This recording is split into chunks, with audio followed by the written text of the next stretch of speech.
വിശുദ്ധ യൗസേപ്പ് പിതാവിന്റെ തിരുനാൾ മംഗളങ്ങൾ എല്ലാവർക്കും ഹൃദ്യമായിട്ട് ആശംസിക്കുകയാണ്. 7 നിറമുള്ള മഴവില്ല് അതിമനോഹരമല്ലേ? അത് നോക്കിയിരിക്കെ നമ്മുടെ ഉള്ളിലേക്ക് വലിയ സന്തോഷമാണ് ഉണ്ടാകുന്നത്.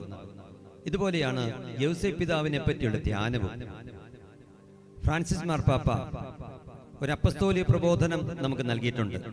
പിതൃഹൃദയത്തോടെ എന്നാണ് അതിന്റെ പേര്. അതില് യൗസേപ്പ് പിതാവിന്റെ 7 നന്മകളെ പറ്റി അദ്ദേഹം പ്രതിപാദിക്കുന്നുണ്ട്. ഈ സമയത്ത് ഈ 7 നന്മകൾ എന്തൊക്കെയാണെന്ന് നമുക്കൊന്ന് വിചിന്തനം നടത്താം. ഒന്നാമത്തെ നന്മ എന്ന് പറയുന്നത് വിശുദ്ധ യൗസേപ്പ് പിതാവ് വാത്സല്യമുള്ള ഒരു പിതാവായിരുന്നു. വാത്സല്യമുള്ള പിതാവ് തന്റെ മക്കളെ എല്ലാ കാര്യങ്ങളും പഠിപ്പിക്കും. വിശുദ്ധ ലൂക്കായുടെ സുവിശേഷം 2-ാമത്തെ അധ്യായം 52-ാമത്തെ വാക്യത്തിൽ നമ്മൾ കാണുന്നുണ്ട്.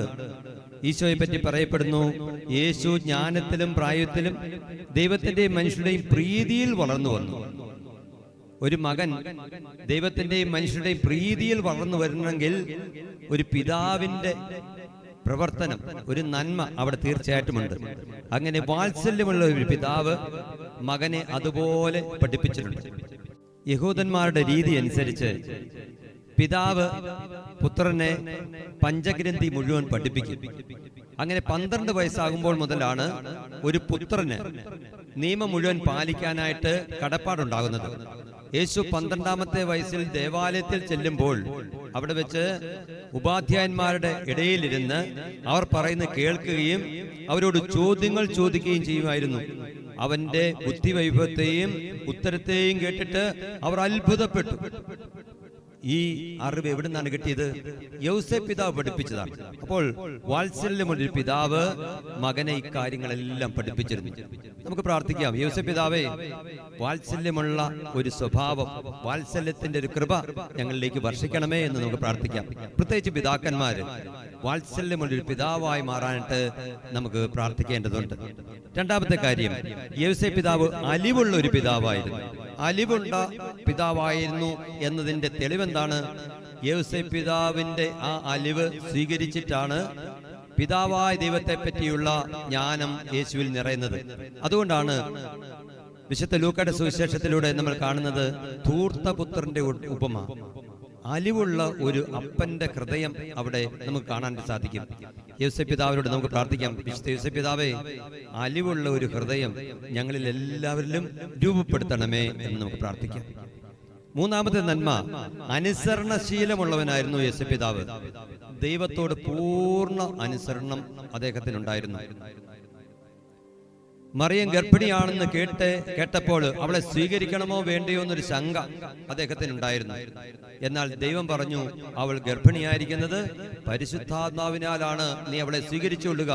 ദൈവം എന്ത് പറഞ്ഞു അത് അതേപടി സ്വീകരിച്ചു. നല്ല അനുസരണമുള്ള ദൈവത്തിന്റെ പുത്രനായിരുന്നു യൗസേപ്പ് പിതാവ്. ജീവിതത്തിൽ മുമ്പോട്ട് പോകുമ്പോഴൊക്കെ കഷ്ടപ്പാടുകൾ ഉണ്ടായിരുന്നു. പക്ഷേ എല്ലാം ദൈവപിതാവിനോട് ചോദിച്ച് അനുസരണത്തോടുകൂടി ഒന്നിനോടും മറുതലിക്കാതെ ജീവിതത്തിൽ മുമ്പോട്ട് പോയ ആളാണ് യൗസേപ്പ് പിതാവ്. അങ്ങനെ ദൈവത്തോട് അനുസരണമുള്ള ഒരു സ്വഭാവമുള്ള യൗസേപ്പ് പിതാവിനോട് നമുക്കും പ്രാർത്ഥിക്കാം, വിശുദ്ധ യൗസേപ്പ് പിതാവേ, അങ്ങ് അനുസരണമുള്ളവനായിരുന്നത് പോലെ ദൈവത്തോട് അനുസരണമുള്ളവനായി ജീവിക്കാൻ എന്നെ പഠിപ്പിക്കണമേ, എന്നെ ബലപ്പെടുത്തണമേ. നാലാമത്തെ സദ്ഗുണം, സഹനങ്ങളിൽ എന്തുകൊണ്ട് ദൈവമേ എന്ന് ചോദിച്ചില്ല. നമുക്ക് സഹനങ്ങളൊക്കെ ഉണ്ടാകുമ്പോൾ പലപ്പോഴും നമ്മൾ അങ്ങനെയാണ് ചെയ്യുന്നത്, എന്തുകൊണ്ട് ഇങ്ങനെ ആവർത്തിച്ച് ചോദിച്ചുകൊണ്ടേയിരിക്കും. എന്നാൽ യൗസേപ്പ് പിതാവിന്റെ സ്വഭാവം എന്തുകൊണ്ട് എന്ന് ചോദിക്കുന്നതല്ല, മറിച്ച് ഈ സഹനങ്ങളിൽ ഞാൻ എങ്ങനെ ദൈവത്തിന്റെ കൈപിടിച്ച് മുമ്പോട്ട് പോകണം. സഹനങ്ങൾ അനേകം കാര്യങ്ങളുണ്ടായിരുന്നു, വചനത്തിലൂടെ കടന്നു പോകുമ്പോൾ നമുക്ക് മനസ്സിലാകും. പക്ഷേ ആ സഹനങ്ങളിൽ ഒന്നും പതറാതിരിക്കാൻ കാരണം ദൈവത്തിന്റെ കൈപിടിച്ച് നടന്ന മനുഷ്യനായിരുന്നു വിശുദ്ധ യൗസേപ്പ് പിതാവ്. എന്തുകൊണ്ടെന്ന് ചോദിക്കാതെ, കർത്താവേ, എങ്ങനെ ഈ സഹനങ്ങളെ അതിജീവിക്കണം എന്ന് ഈശോയോട് ചോദിക്കുന്ന സ്വഭാവം ഉണ്ടാകാനായിട്ട്, അതിന് യൗസേപ്പ് പിതാവിനെ പോലെ നിലനിൽക്കാനുള്ള കൃപയ്ക്ക് വേണ്ടിയിട്ട് വിശുദ്ധ യൗസേപ്പ് പിതാവിന്റെ മധ്യസ്ഥം വഴി നമുക്ക് പ്രാർത്ഥിക്കാം. അഞ്ചാമത്തെ സദ്ഗുണം എന്ന് പറയുന്നത്, യൗസേപ്പ് പിതാവ് ധീരനായിരുന്നു എന്നതിന്റെ തെളിവ് എല്ലാ കാര്യങ്ങളും ഉടനടി ചെയ്യുന്നുണ്ടായിരുന്നു. സ്വപ്നത്തിൽ ഒരു ദർശനം കിട്ടിയാൽ ഉടൻ തന്നെ അതിനനുസരിച്ച് പ്രവർത്തിക്കും. മറ്റൊരാളോട് കൺസൾട്ട് ചെയ്യാൻ പോകുന്നില്ല. പിശാച് പലതരത്തിൽ പരിശുദ്ധ അമ്മയെയും ഉണ്ണീശോയും നശിപ്പിക്കാനുള്ള പദ്ധതികൾ മനുഷ്യരിലൂടെ രൂപപ്പെടുത്തി. പക്ഷേ ദൈവം നൽകിയ സന്ദേശമനുസരിച്ച് ഉടൻ എത്ര ബുദ്ധിമുട്ടുണ്ടെങ്കിലും ഉടൻ ഒരു തീരുമാനമെടുത്ത് അമ്മയെയും കുഞ്ഞിനെയും അവിടെ നിന്ന് മാറ്റി. അങ്ങനെ യാത്ര ചെയ്യേണ്ടി വന്നിട്ടുണ്ട് പല സമയങ്ങളിൽ, പല സാഹചര്യങ്ങളിൽ. ആ സാഹചര്യങ്ങളെല്ലാം ധീരമായ നിലപാടെടുത്തതാണ്. തിന്മയ്ക്കെതിരെ ധീരമായ ഒരു നിലപാടെടുക്കാൻ വിശുദ്ധ യോസേപ്പ് പിതാവിന് സാധിച്ചതുകൊണ്ടാണ് പരിശുദ്ധ അമ്മയുടെയും ഉണ്ണീശോയുടെയും ജീവൻ സംരക്ഷിക്കപ്പെട്ടത്. ധീരനായ യോസേപ്പ് പിതാവിനോട് നമുക്കും പ്രാർത്ഥിക്കാം. യോസേപ്പ് പിതാവേ, ജീവിതത്തിന്റെ പ്രതിസന്ധി ഘട്ടങ്ങളിലൂടെ കടന്നു പോകുമ്പോഴും ധീരതയോടെ തീരുമാനമെടുക്കാൻ കൃപ ഞങ്ങൾക്ക് നൽകണമേ എന്ന് നമുക്ക് പ്രാർത്ഥിക്കാം. ആറാമത്തെ സദ്ഗുണം, ജോലിയുടെ മഹത്വത്തെപ്പറ്റി വളരെ വ്യക്തമായ ബോധ്യമുണ്ടായിരുന്നു. ഏത് ജോലി ചെയ്താലും ദൈവം പറഞ്ഞതുപോലെ ചെയ്യാനായിട്ട്. ദൈവം എന്താണ് നമ്മളോട് പറഞ്ഞത്? നിങ്ങൾ അധ്വാനിച്ച് നെറ്റിയിലെ വിയർപ്പ് കൊണ്ട് ഭക്ഷണം കഴിക്കണം. ഏത് ജോലി ചെയ്താലും അതിനൊരു മഹത്വമുണ്ട് എന്ന് യോസേപ്പ് പിതാവ് മനസ്സിലാക്കി.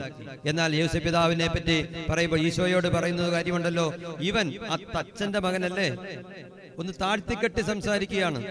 പക്ഷേ യോസേപ്പ് പിതാവോ ഈശോയോ അതിനകത്ത് നാണക്കേട് വിചാരിക്കുന്നില്ല. ഏത് ജോലിക്കും ഒരു മഹാത്മ്യമുണ്ട്. അപ്പൻ പഠിച്ച വഴി മകനും തീർച്ചയായിട്ടും പഠിച്ചിട്ടുണ്ട്. അതുകൊണ്ട് ഏത് ജോലി ചെയ്യുമ്പോഴും ദൈവത്തെ നോക്കി ദൈവമഹത്വത്തിന് വേണ്ടി ചെയ്യാനായിട്ട് യോസേപ്പ് പിതാവിന്റെ മാധ്യസ്ഥം നമുക്ക് യാചിക്കാം. അതിനുള്ള കൃപ നമുക്ക് എല്ലാവർക്കും ഉണ്ടാകട്ടെ. ഏഴാമത്തെ സദ്ഗുണം, സ്വർഗീയ പിതാവിന്റെ നിഴലായിരുന്നു യോസേപ്പ് പിതാവ്. പ്രത്യേകം ശ്രദ്ധിക്കുക, സ്വർഗീയ പിതാവിന്റെ നിഴലായിരുന്നു വിശുദ്ധ യോസേപ്പ് പിതാവ്. ഫ്രാൻസിസ് മാർപ്പാപ്പ നമ്മളെ ഓർമ്മപ്പെടുത്തുന്നത് പിതാക്കന്മാർ ജനിക്കുകയില്ല, രൂപപ്പെടുകയാണ്. പിതാക്കന്മാർ ജനിക്കുകയല്ല, രൂപപ്പെടുകയാണ്. നമ്മളൊക്കെ ജനിക്കുമ്പോൾ ഒരു പിതാവായി, ഒരു പുരുഷൻ ജനിക്കുമ്പോൾ പിതാവാകാനുള്ള കഴിവ് ഉള്ളിൽ നിക്ഷേപിക്കപ്പെട്ടിട്ടുണ്ട്. പക്ഷേ വിവാഹം കഴിച്ച് കുഞ്ഞിന് ജന്മം കൊടുത്ത് ആ കുഞ്ഞിനെ രൂപീകരിച്ച് വരുമ്പോൾ ഒരു പിതാവിന്റെ ഭാവങ്ങൾ രൂപപ്പെടുകയാണ്. രൂപപ്പെട്ട് ഒരു പെർഫെക്റ്റ് ആയിട്ടുള്ള പിതാവായി മാറുകയാണ് ചെയ്യുന്നത്. അങ്ങനെ പിതൃഭാവം രൂപപ്പെട്ടുകൊണ്ടേയിരിക്കുന്നു. നമുക്കൊക്കെ യോസേപ്പ് പിതാവിനെ നോക്കി നല്ല ഒരു പിതാവാകാനായിട്ട്, പിതൃഭാവം വളരാനായിട്ട് കൃപയ്ക്ക് വേണ്ടി നമുക്ക് പ്രാർത്ഥിക്കാം. നമ്മളെല്ലാവരും ആ കൃപ ഉണ്ടാകട്ടെ എന്ന് നമുക്ക് ഒന്ന് ചേർന്ന് പ്രാർത്ഥിക്കുന്നതോടൊപ്പം തന്നെ യോസേപ്പ് പിതാവിന്റെ മധ്യസ്ഥം വഴി പ്രാർത്ഥിക്കാം. ഈ 7 നല്ല ഗുണങ്ങൾ മഴവില്ല് നോക്കി നിൽക്കുമ്പോൾ നമ്മുടെ ഹൃദയത്തിലേക്ക് സന്തോഷം വരുന്നത് പോലെ ഈ 7 നന്മകൾ ധ്യാനിക്കുമ്പോൾ നമ്മുടെ ഉള്ളിലേക്ക് ഈ സന്തോഷങ്ങൾ ഉണ്ടാകട്ടെ. എല്ലാവരെയും ഈശോ അനുഗ്രഹിക്കട്ടെ. വിശുദ്ധ യോസേപ്പ് പിതാവിന്റെ മധ്യസ്ഥം എല്ലാവർക്കും ഉണ്ടാകട്ടെ. ഈശോ മിശിഹായ്ക്ക് സ്തുതിയായിരിക്കട്ടെ.